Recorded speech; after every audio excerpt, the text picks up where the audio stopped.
Salut à tous, c'est Strike, j'espère que vous allez bien, pas par ça super. Aujourd'hui on va parler de la série qui fait tant parler d'elle ces dernières semaines. Bon, on va pas mettre du suspense étant donné qu'il est écrit dans le titre et en grand dans la miniature. On va bien évidemment parler de La Casa de Papel. La Casa de Papel, c'est une série espagnole créée par Alex Pina et produite par Vancouver Media et A3 Media. Elle a 2 saisons pour 19 épisodes en tout pour le moment. Mais la série parle surtout d'un homme surnommé le professeur, ou à l'espagnol El Profesor, qui a planifié le plus gros braquage jamais fait auparavant. Pour le faire, il a décidé de recruter les meilleurs criminels du pays qui sont Tokyo, Nairobi, Moscou, Rio, Denver, Berlin, Helsinki et Oslo. Putain, qu'est-ce que c'était chiant de dire tout leur nom. Mais ce qui est spécial dans leur braquage, c'est qu'il ne se passe pas en quelques minutes, mais en plusieurs jours. 11 jours plus précisément, en faisant une prise d'otage dans une fabrique de monnaie internationale afin d'imprimer 2,4 milliards d'euros. Ils ont 67 otages, ce qui leur fait une très bonne manœuvre pour imprimer tous ces billets. Mais la tâche se complique à cause de nombreux rebondissements qui suivront. Bon, si je continue de vous raconter l'histoire, je pense que je vais vous spoil, donc je pense que je vais fermer ma gueule. Alors faut savoir que j'ai commencé cette série car tout mon entourage m'a harcelé pour que je la visionne.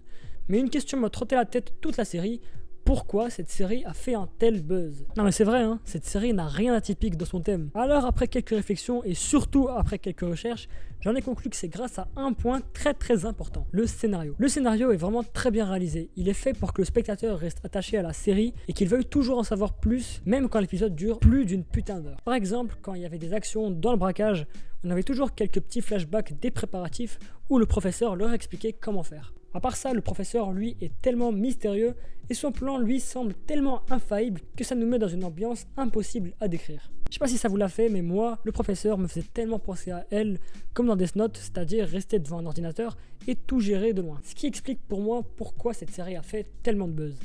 En tout cas, c'est une série que je vous conseille vivement. Elle est dispo sur Netflix et si vous n'avez pas d'argent, elle est dispo sur quelques sites de streaming. Donc voilà, j'espère que cette mini-analyse vous a plu. En tout cas, c'était un très grand plaisir de vous la faire. N'oubliez pas de lâcher un petit pouce bleu et de laisser un commentaire. Et moi, je vous dis à la prochaine. Allez, salut!